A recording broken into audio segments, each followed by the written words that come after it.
think we had 16 participants. We'll just wait on them, and then Pranav, you can continue.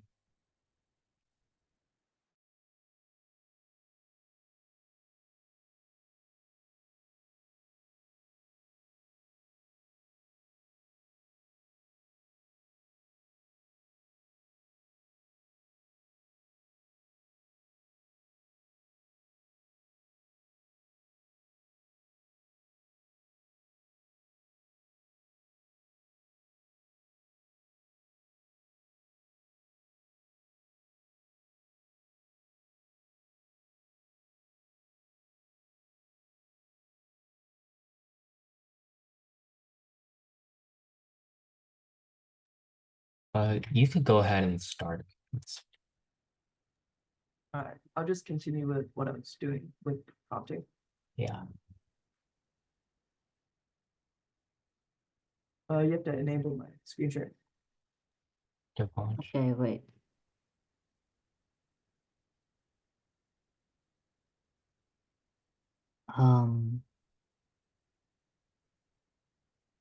Yeah, how do I do that?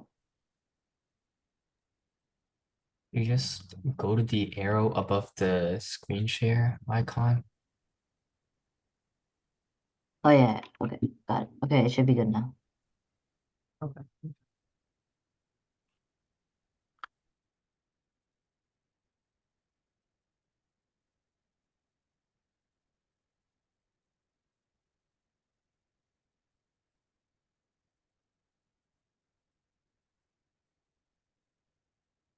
Can you see my screen?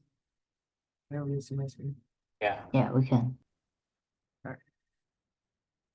So now I'm gonna give like a specific example using ChatGPT to show exactly how prompting can be used. So in this specific example, and you guys can follow along on your ChatGPT on your end. So just write what I'm saying, or maybe a different example that you might have. So for my example that I'm going to be using, I'm going to be using a trap. I'm going to ask it to write me a travel guide for a trip that I may have for spring break. So in my first response, I'm going to write a vague one that has no specific details, and that would probably give me a response that's not specific to what trip that I want to do. So I'm going to say, write me a spring break trip to Europe, and then we'll see what it gives us.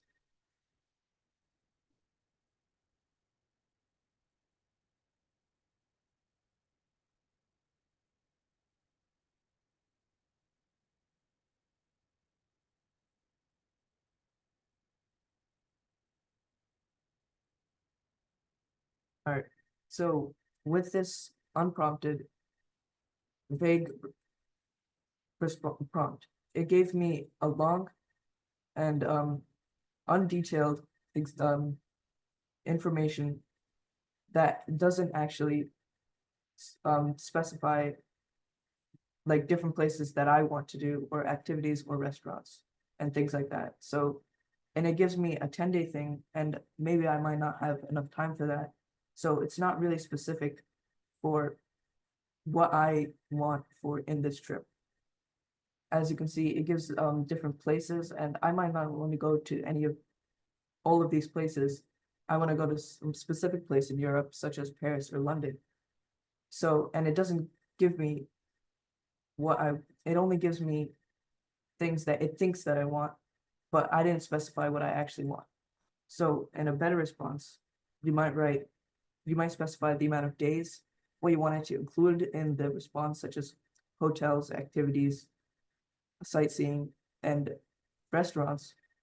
And you also want to include the amount of days and other information that you want it to give you. So in a prompted response, might say, let me travel guide for my 7-day spring break trip to a specified location, such as Paris and London. And then below that, you might say include the following, and then list exactly what you want it to include, such as restaurants, hotels, and activities and site C. So then you put that in and it'll give you exactly that.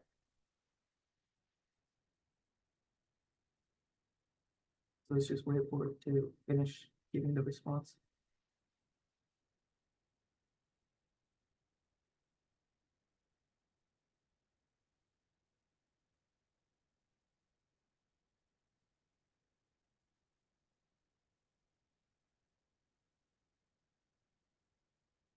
All right, so as you can see in this response, it gave me every specific detail that it could based on what I asked it to give me. So I asked it to give me restaurants, hotels, activities, and sightseeing in specifically Paris and London.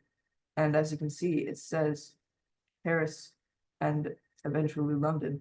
And for each one, it gives me the restaurants that I can visit, the hotels that I can stay at, and different activities as well for each different day. And along with this, it even gave me the days specific to what I included, which was 7 days, and it gave me 7 days as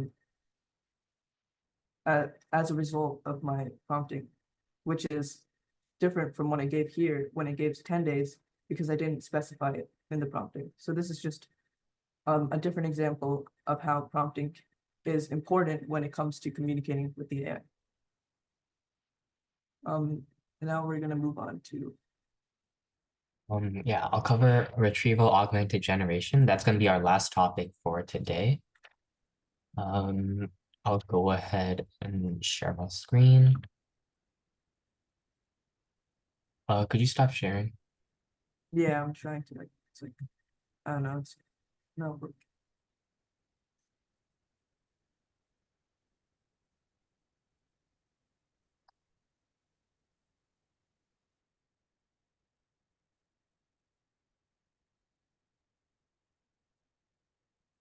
Okay. Just stop sharing. Yeah. Okay. So the last topic we're going to be covering is retrieval augmented generation. Now, I know this looks like a big name, but this is a pretty simple concept. All right. So the short form of this is RAG or RAG.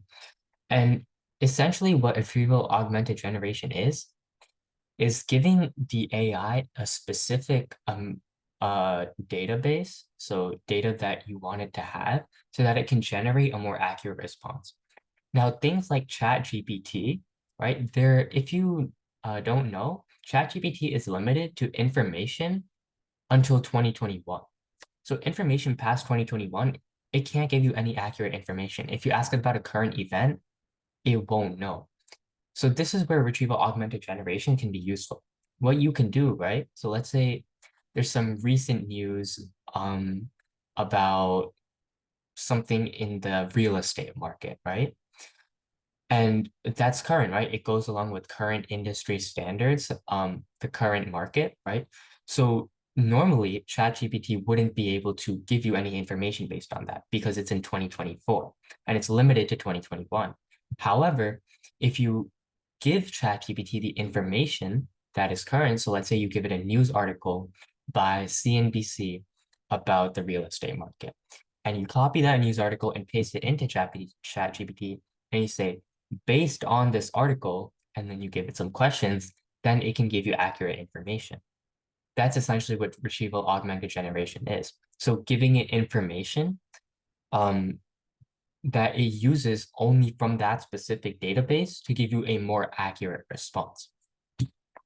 So I'll just break this down. So retrieval, so the R retrieve, so it retrieves any information given to it. That's what we give to it. And as I said, it's the foundation for the generation process. And all the relevant information is limited to the user's desired database.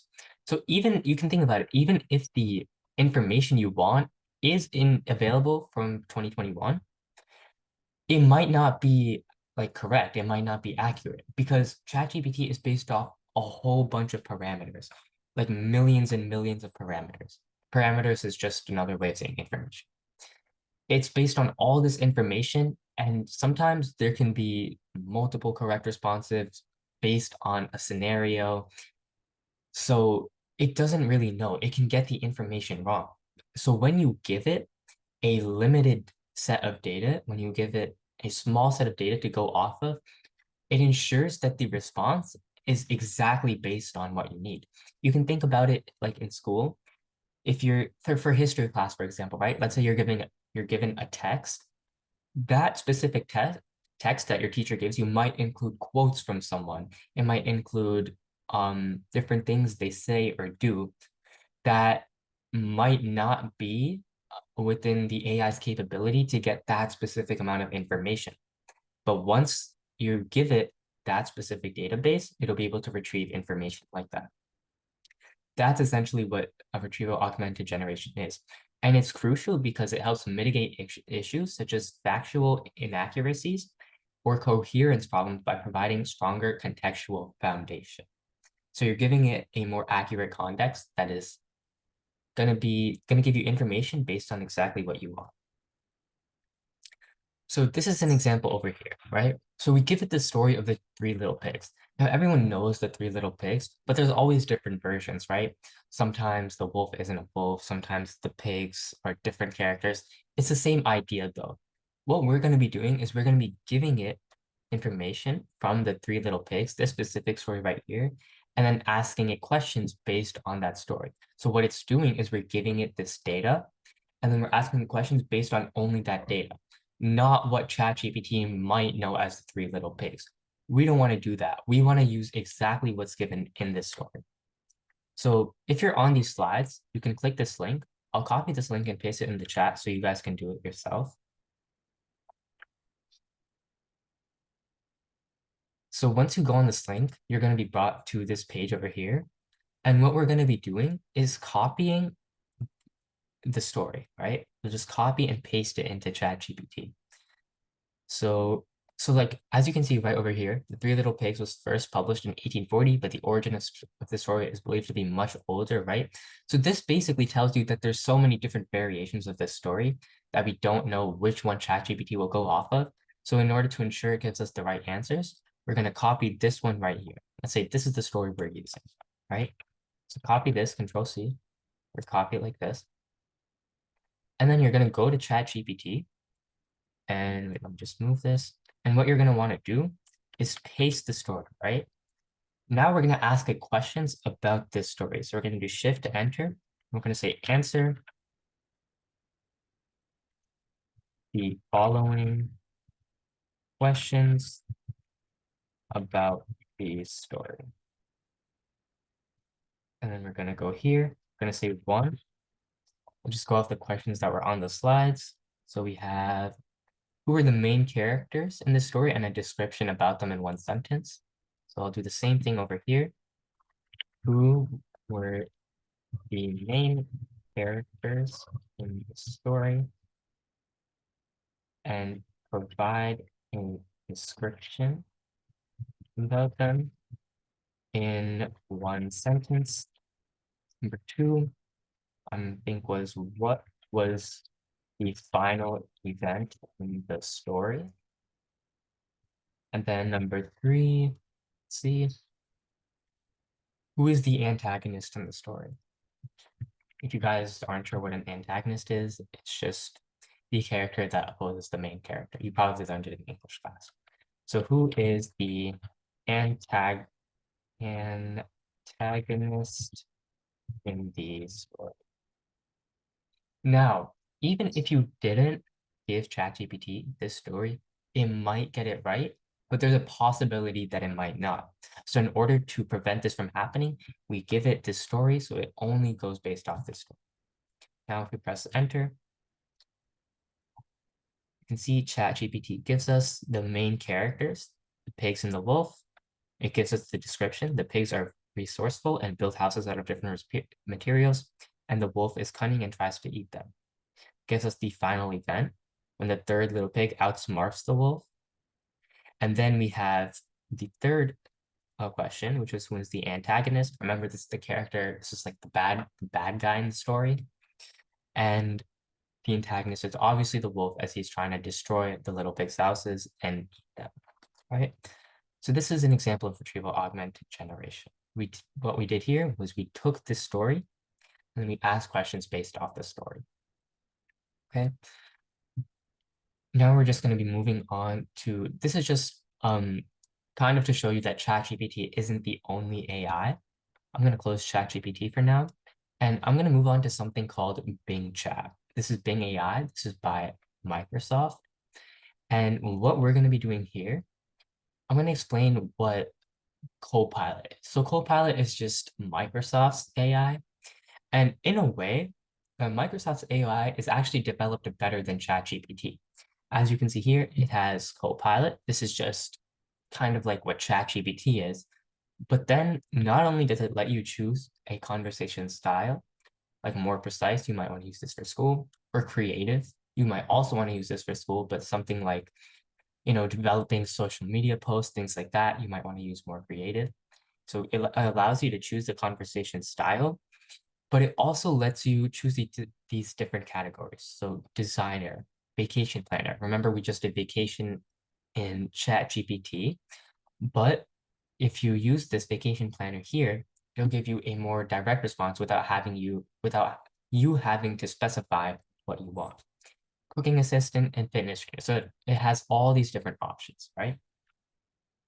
And what we're gonna do is we're gonna write we're just gonna tell it to write a 200-word paragraph for your Facebook post. So let me go to, so you can go to Google and just type in Bing AI, and then it'll give you Bing right here.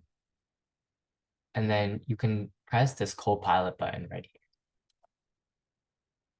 Okay, I'll just put this link in the chat in case you guys have trouble finding it. All right, so this is what Bing AI is. And again, it's similar to ChatGPT. It's just more advanced in a way, right? It has all these different options. Now, ChatGPT could technically do this, but you'd have to specify, right? Okay, give me like a designer-based response. Give me a vacation-based response. Over here, you can just click that. So, just like ChatGPT, you could say, write me a 200-word, and you can see over here, it also gives you these like suggestions, right? This is another reason. This is AI in itself, the fact that it's giving you these responses, because it's predicting what you're going to be writing. So give me a 200-word response on creating we can say an Instagram post for my restaurant. Or we could just do the one on here if you want. We'll just do post for my trip. And we'll do include the following, right? And we'll say, I went to London and let's say here, I went on the tour bus and enjoyed time with my family. Same things ChatGPT, just gives you this Instagram post style, right? So it gives you all these different emojis that you might use in Instagram, because social media, you want to make it more appealing. The Bing Chat lets you do that, right? And another thing it can do is it can actually create images. So unlike ChatGPT, Bing Chat is not only updated to current events, but it can also create images, right? So we'll see over here, we created an image of a drone. You can do that. So we'll say create an image of a drone flying over the ocean. We do that here. It's going to take some time. Oh, it's asked me to sign in. Just do that real quickly.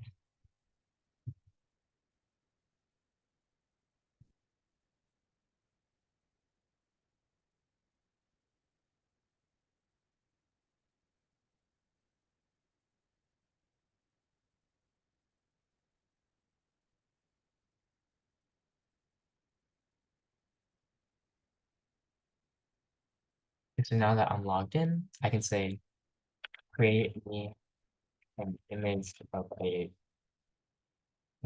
drone flying over the ocean. You can see here, it's going to take some time, and right now it's generating.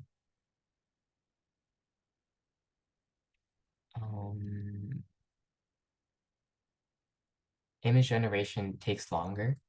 It has more parameters that it needs to use and apply.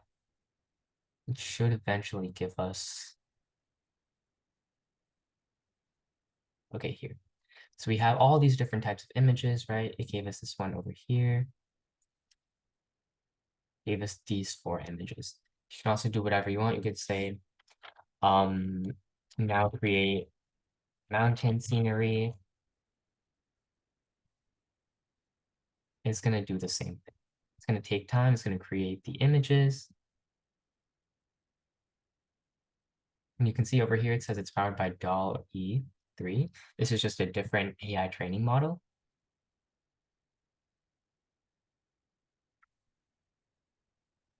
And then over here, you can see it's created your mountains. If you want it to be more realistic, you could specify that in your next command, and it'll do that for you. So that's basically how you can create images and different things with Bing Chat, right? So there's more different types of AI. There's Meta's AI, there's Google's AI, right? Some are better than others. Again, generative AI is a relatively new technology. It's still advancing, and there's a lot more to come with generative AI, right? A lot more innovation to be made. Now, that's going to be pretty much it for today's course. I hope you enjoyed. I hope you learned something new. You guys can post in the chat any feedback that you want to see. I'll also be posting recordings of these sessions in our classroom in case you want to see. Our YouTube channel or Instagram will be linked there. Yeah, hope you enjoyed. You guys are free to leave. Hope you had a great time.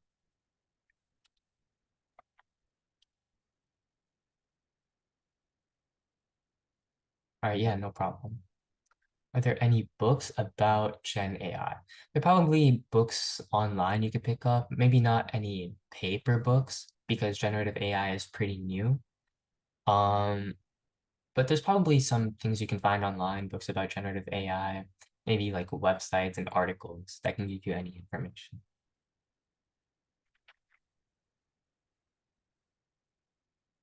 Okay, hope that answered your question. Yeah, okay, no problem. All right, so if you don't have any questions or concerns, you guys are free to go. I'm going to be ending the Zoom session now.